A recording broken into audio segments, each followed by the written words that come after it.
England के against test series से पहले जब शुभमन गिल को इंडियन टेस्ट टीम का कैप्टन बनाया गया तो काफ़ी लोगों ने कहा सेना कंट्रीज़ में रिकॉर्ड इतना खास नहीं है, फिर भी टीम मैनेजमेंट का पूरा भरोसा शुभमन पर। लेकिन सच ये है कि क्रिकेट में ये कोई नई बात नहीं है।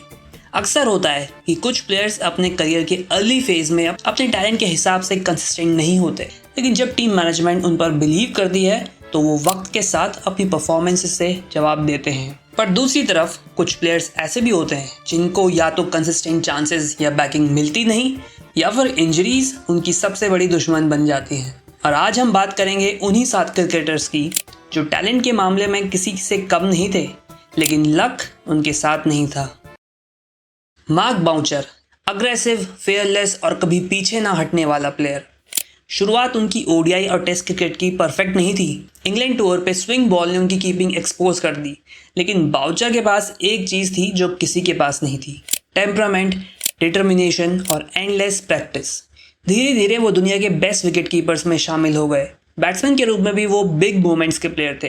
2006 जोहानिसबर्ग ओडीआई जब साउथ अफ्रीका ने ऑस्ट्रेलिया का 435 रन का वर्ल्ड रिकॉर्ड चेस किया, बाउचर ने पेनल्टीमेट बॉल पर अनबीटन 50 मारकर मैच फिनिश किया। 147 test matches, 555 catches, test history का all time record. 998 international dismissals के साथ उन्होंने विकेट कीपिंग का स्टैंडर्ड सेट कर दिया। पर क्रिकेट कभी कभी क्रूअल होता है। 2012 इंग्लैंड टूर के एक वार्म अप मैच में कीपिंग के दौरान बेल उनकी लेफ्ट आई पे लगी। इंजरी इतनी सीरियस थी कि उन्हें तुरंत सर्जरी करानी पड़ी एंड फिर उसके बाद रिटायरमेंट लेना पड़ा। सोचो, 15 साल का करियर और लास्ट मैच एक टूर गेम। अमोल मजूमदार, एक राइट हैंडेड बैट्समैन जो टाइमिंग के लिए जाना जाता था, लेकिन किसे पता था टाइमिंग ही इस खिलाड़ी का करियर में बैड लक लेके आएगी। मौका मिला तो अपने पहले ही फर्स्ट क्लास मैच में Ranji pre quarter final against Haryana, जहां उन्होंने अनबीटन 260 रन्स बनाए। मुंबई क्रिकेट ने तुरंत उन्हें नेक्स्ट बिग थिंग का टैग दे दिया। 1994 में वो इंडिया अंडर 19 के वाइस कैप्टन बने और इंडिया ए में सौरव गांगुली और राहुल द्रविड़ के साथ खेले। डोमेस्टिक क्रिकेट में उनके नंबर्स कमाल के थे। 11,000 से ज़्यादा first class runs, dozens of centuries और लगभग 50 की एवरेज। फिर भी इंडिया के लिए एक भी टेस्ट मैच या ओडीआई नहीं खेल पाए। रीज़न, 90s के दौरान इंडियन मिडिल ऑर्डर में सचिन तेंदुलकर, राहुल द्रविड़, सौरव गांगुली और वीवीएस लक्ष्मण जैसे लेजेंड्स मौजूद थे। कंपटीशन इतना ज़्यादा था कि चाहे रन्स कितने भी बना लो, जगह मिलना मुश्किल था। फिर भी मजूमदार ने होप नहीं छोड़ी। उन्होंने डोमेस्टिक क्रिकेट में 20 साल से ज़्यादा क्रिकेट खेली, रणजी ट्रॉफी जीती और मुंबई क्रिकेट के लेजेंड बन गए। जेम्स फॉकनर, एक ऐसा बॉलिंग ऑलराउंडर जो प्रेशर सिचुएशंस में कभी पीछे नहीं हटता था। तस्मानिया के लिए डोमेस्टिक क्रिकेट में स्टार बने। 2010-11 शेफील्ड शील्ड में 36 विकेट्स लेके अपनी टीम को ट्रॉफी जिताई और लगातार 3 साल रिकी पॉन्टिंग मेडल जीता, यानी तस्मानिया का बेस्ट प्लेयर बन गए। ओडीआई चेजेस में काम माइंड, वेरिएशन से भरी हुई बॉलिंग और मैच विनिंग नॉक्स, सब कुछ था इस बंदे में। 2015 वर्ल्ड कप फाइनल में न्यूजीलैंड के खिलाफ 3 for 36 लेके मैन ऑफ द मैच बने। ऑस्ट्रेलिया को एक और वर्ल्ड कप दिलाया। T20 आईज में भी उन्होंने रिकॉर्ड बनाया। पाकिस्तान के खिलाफ ऑस्ट्रेलिया के लिए पहला 5 विकेट हॉल। टेस्ट डेब्यू 2013 के एशेस में द ओवल टेस्ट मैच में हुआ, जहां 6 विकेट्स लिए, लेकिन फिर वापस टीम में जगह बनाना मुश्किल हो गया। उसके कुछ ही दिनों बाद बेंगलुरु में इंडिया के खिलाफ सिर्फ 73 बॉल्स में 116 रन्स की डिस्ट्रक्टिव सेंचुरी मारी, लेकिन उस मैच को याद किया जाता है रोहित शर्मा की 209 की शानदार इनिंग्स के लिए। फॉकनर के time Glenn Maxwell, Shane Watson, Mitchell Marsh जैसे मल्टीपल ऑलराउंडर्स अवेलेबल थे और शायद इसी वजह से उनका करियर उतना लंबा नहीं चला जितना उनकी स्किल्स डिजर्व करती थी। स्कॉट बोलैंड को शायद ऑस्ट्रेलिया का सबसे अनलकी क्रिकेटर कहना बिल्कुल सही होगा। 2021 बॉक्सिंग डे टेस्ट पे डेब्यू और बस 21 बॉल्स में 6 विकेट्स फॉर 7 रन्स। पूरा एमसीजी बोलैंड चिल्ला रहा था। उसके बाद सिडनी में इंडिया के अगेंस्ट एक match winning 10 wicket match hall और अब वेस्ट इंडीज़ के खिलाफ रिसेंटली ऑस्ट्रेलिया की सिर्फ 10th मेंस टेस्ट हैट्रिक का हिस्टोरिक मोमेंट। नंबर्स देखो तो और शौक लगता है। 16.53 का बॉलिंग एवरेज, जो पिछले 100 सालों में किसी भी बॉलर का with minimum 50 wickets best average है। और फिर भी अपने डेब्यू के बाद ऑस्ट्रेलिया के 39 टेस्ट मैचेस में से सिर्फ 14 खेल पाया। क्यों? सिंपल, स्टार्क, हेजलवुड, कमिंस, ये बिग 3 फास्ट बॉलर्स हमेशा फर्स्ट चॉइस होते हैं। सेलेक्टर्स ने बोलैंड को सिर्फ एक ही बार इनमें से किसी के ऊपर प्रेफर किया है, बाकी वक्त वो बेंच पे बैठे रहे। मिचेल स्टार्क ने खुद कहा है, he is one of the unluckiest man to ever wear the baggy green, और ये बात सच भी लगती है। सोचो, एक बॉलर जो मैच जिताता है, हिस्ट्री बनाता है और जिसकी परफॉर्मेंस स्टैट्स क्रिकेट के लेजेंड्स को टक्कर देती है, उसका अगला टेस्ट कब होगा कोई नहीं जानता। गलत एरा में पैदा होने का एक और क्लासिकल एग्जाम्पल है स्टुअर्ट मैकगिल, एक बॉलर जिसके स्टैट्स कभी कभी शेन वॉर्न से भी बेहतर रहे, फिर भी उसने ज़्यादा वक्त बेंच पे गुजारा। 1998 में डेब्यू के बाद मैकगिल ने सिर्फ 44 टेस्ट मैचेस खेले, लेकिन 208 विकेट्स लेके ऑस्ट्रेलिया के टॉप स्पिनर्स की लिस्ट में आ गए।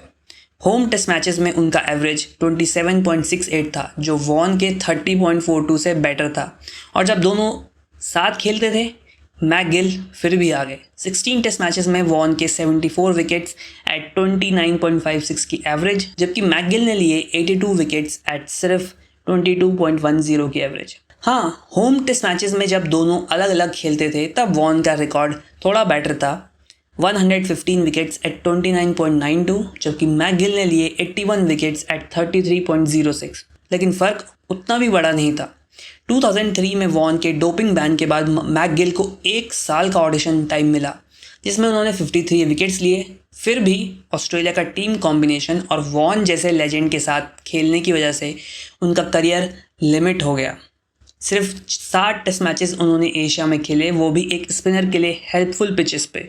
अगर उन्हें कंसिस्टेंट सपोर्ट और सिलेक्शन मिलता तो शायद आज मैकगिल का नाम वार्नर के बराबर तो नहीं, बट और ज़्यादा लिया जा सकता था। रिचर्ड हेडली के बाद न्यूजीलैंड ने जब किसी फास्ट बॉलर से सबसे ज़्यादा उम्मीदें लगाई तो वो शेन बॉर्न थे, लेकिन एक के बाद एक चोट ने उनका करियर तोड़ के रख दिया।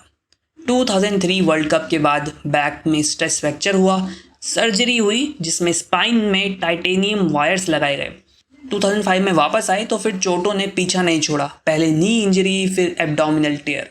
अपने छोटे से करियर में उन्होंने 18 टेस्ट मैचेस में 87 विकेट्स, 82 ओडीआई मैचेस में 147 विकेट्स और 20 T20Is में 25 विकेट्स लिए। मिनिमम 500 ओवर्स डालने वाले बॉलर्स में से उनका टेस्ट स्ट्राइक रेट 38.7 है, जो सिर्फ इंग्लैंड के जॉर्ज लॉमैन से पीछे है। ओडीआईज में भी वो उतने ही धमाकेदार थे। उनका बॉलिंग एवरेज 20.9 है, जो 100+ विकेट्स लेने वाले फास्ट बॉलर में थर्ड बेस्ट है। और जब बात मैच विनर की होती है, 147 ओडीआई विकेट्स में से 90 उन्होंने तब लिए जब न्यूजीलैंड जीती, लगभग 62%। जीते हुए मैचेस में उनका बॉलिंग एवरेज 16.7 था, जो पेस बॉलर्स में सिर्फ सर रिचर्ड हेडली से पीछे है। उनके करियर का एक खास चैप्टर था ऑस्ट्रेलिया के अगेंस्ट उनकी परफॉर्मेंसेस। 2000s में ऑस्ट्रेलिया के बिग नेम्स को बॉर्न ने हमेशा परेशान किया, स्पेशली रिकी पॉन्टिंग को, जिसे उन्होंने करियर में 7 बार आउट किया। ऑस्ट्रेलिया के अगेंस्ट 17 ओडीआई मैचेस में उन्होंने 44 विकेट्स लिए, एवरेज सिर्फ 15.8 और स्ट्राइक रेट 21.4 की, और 3 5 विकेट हॉल्स जिसमें इंक्लूडेड है एक हैट्रिक। 2003 वर्ल्ड कप में उनका 6 for 23 का फायरी स्पेल उनकी सबसे यादगार बॉलिंग में से एक है। शेन बॉर्न का नाम हमेशा एक व्हाट इफ के साथ आएगा। शायद उनकी कहानी क्रिकेट के सबसे बड़े अनफुलफिल्ड पोटेंशियल के तौर पर लिखी जाएगी। शेन डावरिच एक क्वाइट अंडरस्टेटेड क्रिकेटर, लेकिन विकेट कीपिंग ग्लव्स के साथ और क्रीज पे खड़े होते ही एकदम अलग। स्पिन को रीड करने का उनका टैलेंट उन्हें कैरेबियन में एक रेयर जेम बनाता था। इसी वजह से स्पिनर्स के खिलाफ बैटिंग में भी काफ़ी कंफर्टेबल थे। श्रीलंका के खिलाफ उनकी 125 नॉट आउट की इनिंग्स यादगार है, और इसके एक साल बाद बारबाडोस में इंग्लैंड के खिलाफ अनबीटन 116, जब विंडीज़ ने अपना फोर्ट्रेस जीता। ये सब इनिंग्स में उनकी क्लास प्रूव की है। टेस्ट डेब्यू पे ऑस्ट्रेलिया के अगेंस्ट इंपॉर्टेंट 70 रन्स का कंट्रीब्यूशन भी उन्होंने दिया। 2019 के हिस्टोरिक टेस्ट विन में जब वेस्ट इंडीज़ ने इंग्लैंड को 381 रन से हराया, डावरिच ने जेसन होल्डर के साथ 295 रन की पार्टनरशिप बनाई, एंड ये एक मैच विनिंग स्टैंड बना, जो कैरेबियन क्रिकेट की बेस्ट पार्टनरशिप में से एक है। लेकिन फिर वही old West Indies story, indifferent और complex selection policies. 35 test matches के बाद शेन डावरिच टीम से फेड अवे हो गए। फैंस के लिए ये समझना मुश्किल है कि एक ऐसा टैलेंट क्यों वेस्ट किया गया। शायद रीज़न ये भी था कि जोशुआ डे सिल्वा का एक अपराइज शुरू हो गया था, लेकिन अब आयरॉनिकली वो भी टेस्ट सेटअप में नहीं है। कुछ सवालों का जवाब शायद सिर्फ वेस्ट इंडीज़ क्रिकेट ही दे सकता है। तो ये थे वो 7 क्रिकेटर्स जिनके पास बहुत सारा टैलेंट था, लेकिन किसी के करियर की टाइमिंग खराब थी, किसी को इंजरीज ने परेशान किया और किसी के केस में एडमिनिस्ट्रेटिव रीजंस की वजह से उनका करियर उतना लंबा नहीं हो सका जितना उसमें पोटेंशियल था। इनमें से कौन से प्लेयर की स्टोरी में आपको ज़्यादा बैड लक नज़र आया, मुझे कमेंट बॉक्स में बताइए। एंड ऐसी और वीडियोस के लिए चैनल को सब्सक्राइब कर दीजिए।